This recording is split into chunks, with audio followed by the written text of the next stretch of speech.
So the big news this week was that Sony announced that the PlayStation 5 is getting a price increase in most regions around the world. Yeah. Now, not the United good old States. U.S. of A, though. Right. We actually posted a poll about this like many weeks ago.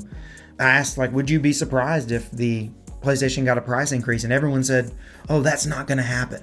But here we are. It has happened. You would think that they wouldn't do this. You would think that they would either just say, hey, you know, I guess now it's no longer profitable. We're going to be selling it at a loss, but we'll make up with it in software sales, which has been the traditional model for years and years.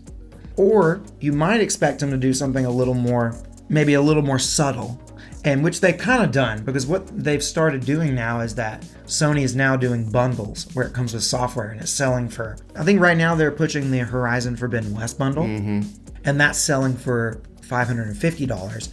So that's $50 more, but it comes with the digital game. So it's kind of like, you know, you get a $70, you really get $20 off if you think about it that way. But yeah, that's not bad. But really, in my mind, that's just them selling it for $550. Because it's a digital game. Yeah.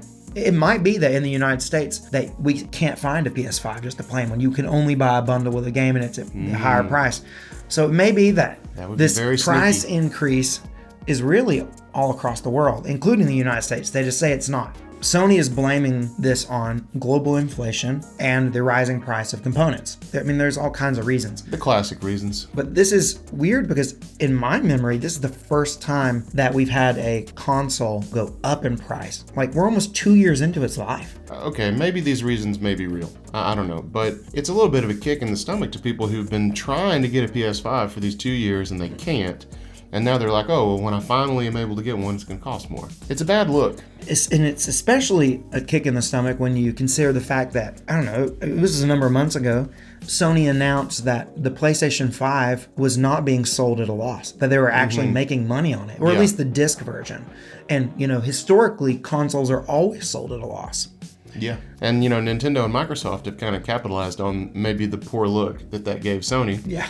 And said, well, we're not doing that crap. Yeah, they're like, we're not gonna raise the prices of ours. Yeah. But Sony's not the first one to do this. It was just a couple weeks ago that Meta announced that the Quest 2 was getting a price raise, and they're raising it from the base model was going from $300 to $400, and the tier above that was going from $400 to $500. So they're upping the price just across the board on those by $100. And that's been out for a long time too. Yeah, that's been out since 2020 as well. So we're 2 years into its life. But still, it's a little strange. We've never seen this. And this just kind of reinforces how wonky this generation of games has been, man. It's felt really weird. It doesn't even feel like it's hardly started yet.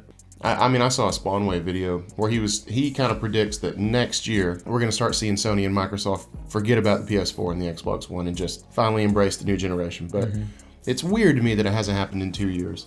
And it's weird to me that people still can't get them. Like, it's just a crazy, crazy world. But that brings us to a question of, now that the PS5 has had this price increase, will demand for the PS5 go down? We asked in a poll over on YouTube if the price increase would hurt the console sales. 62% said yes, demand will be lower. 38% said no, demand for the PS5 will still outpace supply. I'm curious where you fall on this, because I know exactly where I fall. I didn't hesitate at all.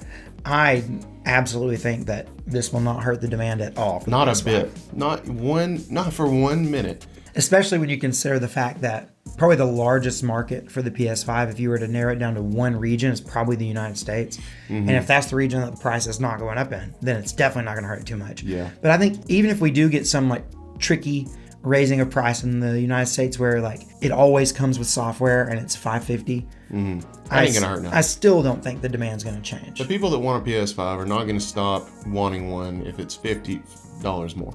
When the console first launched, people were buying it for over $1,000 from scalpers. So if people were buying it for that much from scalpers, $50 more from Sony, they're not going to blink an eye at it. They're That ain't nothing. What I think about this poll is interesting is that 62% of people said that they think the demand will be lower. And I think they're voting with their emotions. I mean, I think like you would think like, oh yeah, if the price goes up, demand's going to go down. Like that's just how it works. But I think that the demand is so high that it won't put a dent in it. No, I don't think you'll see it at all. The demand is going to be more than what's available. Oh yeah. I've never once seen a PlayStation 5 disc or the discless version on a store shelf. Never. I don't know when that's going to happen. It's so weird. It's is just so so weird. strange that we're 2 years in and you can't even go to a store and buy one yet.